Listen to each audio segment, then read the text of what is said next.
There's a question here. Assalamu alaikum, please can you clarify your stance on Taqlid? There is a misconception that you have stated that there is a flexibility in using different rulings on matters and not specifically following one school of thought. Again, I think this was clarified before I left for South Africa. There are some people, what they do is if they cannot find a mistake, if there is no mistake, they try finding a mistake and making a mistake. In the context of discussing with the Ghayr Muqallid, I mentioned to him the statement of Al-Imam Ibrahim al-Bajuri talking to a person who doesn't follow a school. That Al-Imam Ibrahim al-Bajuri said that if a man one day follows the Maliki school, not Talfiq, he follows one school, and the next day he follows another school, this is permitted. This is the statement that in fact the Deobandis were the ones who made the issue of this. The Deobandis were the ones who made the issue of this. The position is that a person should follow one school of thought. In that statement there is no talfiq. Talfiq is totally impermissible. What is talfiq?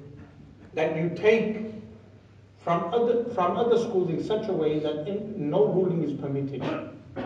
Like if someone prays mixing all the rulings from different schools, no prayer is accepted. So people made an issue of that. The fact is that every non-mujtahid must follow one of the four schools. Simple. One of the four schools. And when they take fatwa, they must take fatwa from someone who does naql, transmits from one of the four schools, and they stick to that. This is what is wajib upon the people. But again, if someone wants to decontextualize that, they can. But what Imam Ibrahim al-Bajuri states is found in Sharh al-Jawhar al-Tawheed. It has a different context. What that context is, he says that this is a position of some of the scholars. But in places where people saw a danger, of people mixing the rulings without knowing the different rulings, then the scholars would prohibit this. Now, in أجل الإعلام بأن الفتوى مطلقا على قول الإمام والإمام أحمد الدقان رحمه الله تعالى, in this Arabic edition you will not find an ilhaq, an addition. But in the new fatawa, the new edition of the fatawa, I think Mufti Abdul Mannan, Bahrul Ulum, he found an additional statement of Imam Ahmad al-Dakhan regarding Taqlid Shakhsi, saying that in our day and age, meaning especially in the context of the Indian subcontinent, people should be exhorted to follow one Imam. Yes? But then you have Khalil bin Abdul Qadir al-Nahlawi, rahimahullah ta'ala, the work on al-Hadr wal-Ibaha, which is a Durar al-Mubaha fil Hadr wal-Ibaha. He states that a layman cannot go and do tafsiq, declare a transgressor, anyone who does an action which is mukhtalaf fi, disputed in the four schools. So these are two things. What is the context to both statements? The context of Khalil bin Abdul Qadir al-Nahlawi statement is, in countries like Egypt and Syria, they have four schools. So the awam, the commoner, if they are walking the street, and this would happen as a student of knowledge, sometimes people would stop us on the road, myself and others, to ask a masala fiqh. They would say, for instance, how many fara'id are there in ghusl? You tell them and they go. That public comes across scholars of the four schools. Especially in Syria, there are two dominant schools, Shafi'i and Hanafi.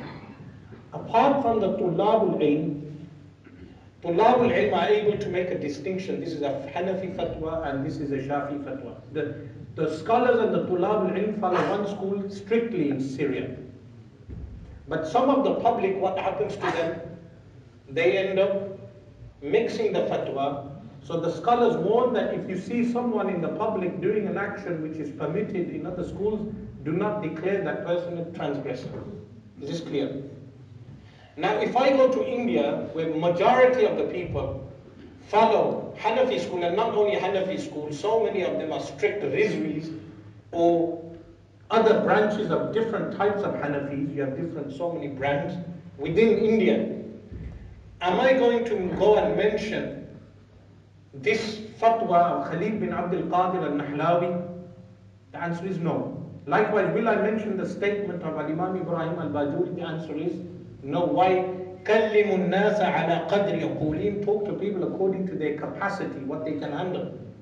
But if I'm talking to a ghayr muqallid who doesn't even believe in taqlid, would I mention these statements? The answer is yes. Because I am trying to bring him into the fold of one of the four schools. Meaning, if he is uncomfortable with following the Hanafi school, is it not good for us that he follows the Shafi'i school? Yes? So that clip is from a context of talking to a person of ghayr muqallid. There are some people who are still stuck on three masail. I call them M3. Movies, microphone, and moon. Three masail. But the Hanafi school is more broad than this. Meaning, the rulings of the Hanafi school and Imam Ahmad Rida Khan rahimahullah ta'ala are much more broad. Anyone who studies Mutala of Al-Fatawa Ridawiyya will realize that Imam Ahmad Rida Khan was a jurist of great excellence in his time. Anyone who studies the Fatawa, likewise his other works, Jaddul Mumtaz and the other works. But the application of reading Imam Ahmad Rida Khan's fiqh and then applying it in a modern context is found very rarely. You very rarely find a scholar who can apply that fiqh in a context. Meaning, there is no benefit in certain masail being brought up for the public. There is no benefit, meaning every year you have the public disputing the moon mas'ala. The moon mas'ala. Is there any benefit of ulama bringing up the moon mas'ala in front of the public?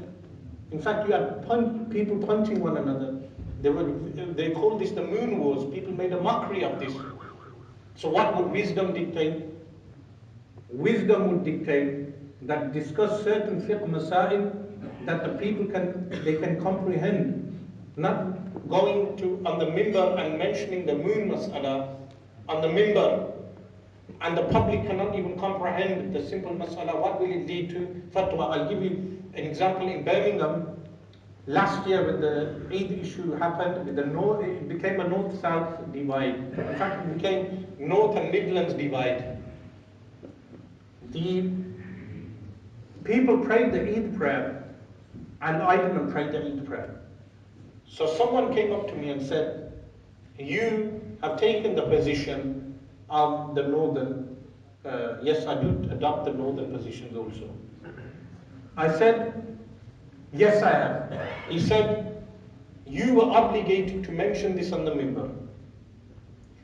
Firstly, a person who has not studied religion is telling me what is an obligation upon me. But nevertheless, I said to him, I needed to, when you discuss with people like this, you need to do taqreeb, meaning bring the thing to close proximity. I said, if me mentioning that mas'ala on the minbar pulpit resulted in a punch-up, who would be responsible?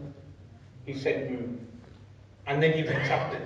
He said, you are correct not to mention this. The rule of al-amru bil-ma'ruf wal-nahyu 'anil munkar is that if you prohibit something and it will lead to a worse thing, a greater corruption, you are not obligated to mention that thing. This is something that so many of our ulama are unaware of.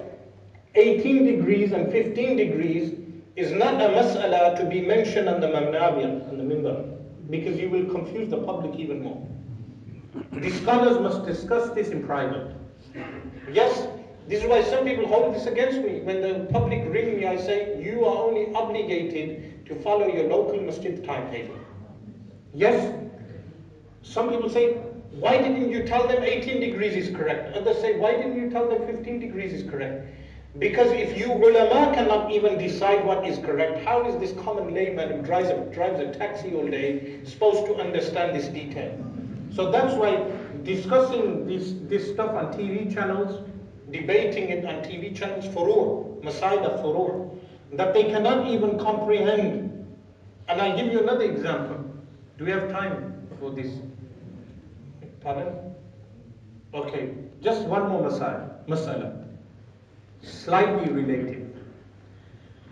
Someone asked me on live national television, according to some it's haram to even go on the television channels, but they watch me when I'm on there. He phoned and he said, I go into different masajid and they have different labels. So they have Deobandi, they have Jamaat-e-Islami, they have all these different labels. Now what this person wanted me to do is one of two things. One of those two things is for me to say openly on TV, Deobandis are deviants, Jamaat-e-Islami are deviants, only pray in Ahlul Sunnah wal Jama'ah masajid. Or he wanted me to say, everyone is fine, pray behind everyone. Either way, a controversy will ensue. Yes? But a person must be wise in how they answer these questions. So I said, لا يكلف الله نفسا إلا وسعها. Allah subhanahu wa ta'ala does not task us all beyond what it is able to comprehend. If you comprehend certain things, then a certain obligation comes on you. From that you can understand so many things. Someone rang me afterwards recently in America, from America, and they said, you were doing takfir of all the Deobandis. I said, when?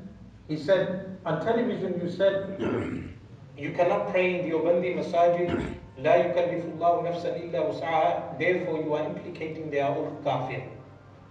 I said, brother, firstly in my answer you did not even hear the word Deobandi. I didn't even mention any sect.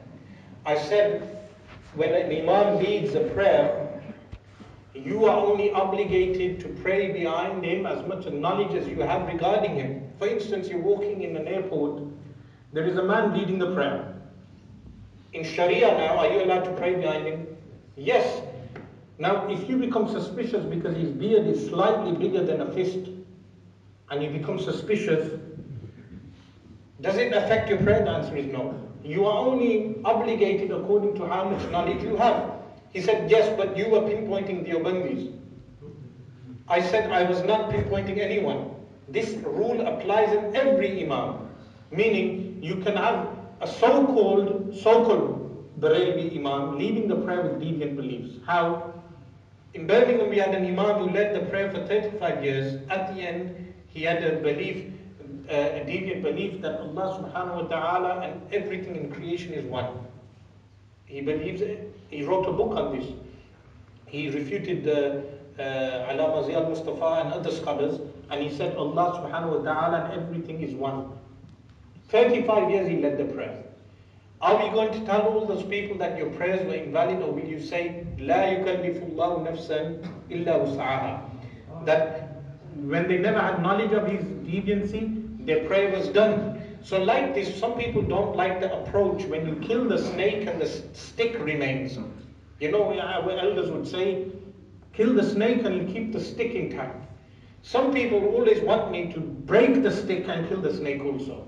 But the fact is that you cannot fulfill people's egos. So when I ended up going to South Africa, some person stood up in one of the gatherings and said, you need to prove to us that you are Sunni from Ahlul Sunnah wal Jama'ah. I said, what do you base this on? He said, he used that clip. You said that you can follow any madhab. I said, yes, you can follow any madhab. This is 4 schools, you can choose one of the 4 schools. Additional to that, there were big imams who, at one point in their life, they switched school. Like who? Al-Imam Abu Ja'far al-Tahawi. He was a Shafi'i, he became Hanafi. Doesn't make him a deviant. Nevertheless, then he said, he mentioned this clip. You said you can pray behind anyone. But I said no. Again, one last thing I will mention again. This is just so we have a bit more wisdom in how we do things. If you go to Umrah, when you go to Umrah, some people do not pray behind the imams of the Haram. Why do they not pray? Because they know something regarding them which they are dissatisfied regarding their beliefs. Is everyone obligated to do that, or is everyone obligated according to their knowledge? Everyone is obligated according to their knowledge. So when they are going, will they tell a man goes with them, accompanies them, who doesn't even understand the basics of salah. He doesn't know how many sharait there are in prayer, he doesn't know how many arkan. If you ask most people, when I went to Malawi, one man said to me, do not tell us anything basic because we already know our basics. Please tell us regarding detailed discussions. So I said to him, tell me how many fara'id obligations there are in ghusl. He wasn't able to tell me. When he wasn't able to tell me, our entire discussion was on basics. One time I said to someone, how many fara'id in ghusl? He said, hot water, a towel and soap. So these are the levels. So if someone doesn't know his shara'id and arkanus salah, he doesn't know shara'id, arkanus salah, will you tell him? And he doesn't know wajibat of salah. And first time he's going Makkah al-Mukarram. He's very happy. What will you, first thing you tell him? Did you know you cannot pray behind the imams? Will he come back to Preston and stay with you? Or will he go to somewhere else? The answer is he will leave. So everyone is tasked according to their level. So what some people do, they go on Umrah and they tell all the Umrah group, you cannot pray behind these imams. So whenever Salah time comes, by the way, the people don't listen to them. When the Salah time comes, I've seen this firsthand. They are found in the hotel lounge. They will be sitting in this hotel lounge. The adhan is going, and by the way, the muazzin of al-Masjid al-Nabawi, one of them, I met, he's a Sunni Muslim. But they be sitting down in the lounge, and everyone is going where? To the Salah. Is this wisdom? The answer is no. They observe me at the time of adhan. I am going to the masjid with the people. I am even standing behind the imam and praying. So straight away, he's a sulahulli. Those who are obligated know what is happening. Yes. Why? Because Al-Alama Sa'id Ahmad Qadhmi rahimahullah ta'ala wrote a fatwa. He was asked regarding this issue. And he said, the people who go to the haram are three categories. Number one are the scholars, the ulama. They must follow what they know. If they know the imam has a deviant belief, their prayer is not done if the belief is kufr. If the belief is not kufr, then they must repeat their prayer. The second category is those tullabul ilm, students of knowledge, and the people of knowledge who associate with those people of knowledge, and the public who associate with them. The third category of people are the majority of the Muslims who do not even understand these issues. Their prayers are done. Why are their prayers done? Because their similitude is like a man, and by the way, people misinterpreted this one, what I am going to say now. I'm going to ask you two fiqh masail. A man goes into the desert to pray with, and he has a group of people. What do you do when you do not know the direction of the qibla? You do at-tahari. Tahari is investigating the direction. One man does tahari and he prays north. The other one prays south, but it's dark. They cannot see one another. The one facing north leads the prayer, the other one facing south prays behind him. Is his prayer done? Why is it done? Because he doesn't know regarding the imam facing the wrong direction. A second example, the imam comes to lead the prayer, but the imam has a stain of a big impurity on his trousers or anywhere else that you can imagine. Is it unseen? The answer is yes. Is the prayer done of the people behind him? The answer is yes. Now in both cases, if people have knowledge regarding the stain, then is their prayer done? No.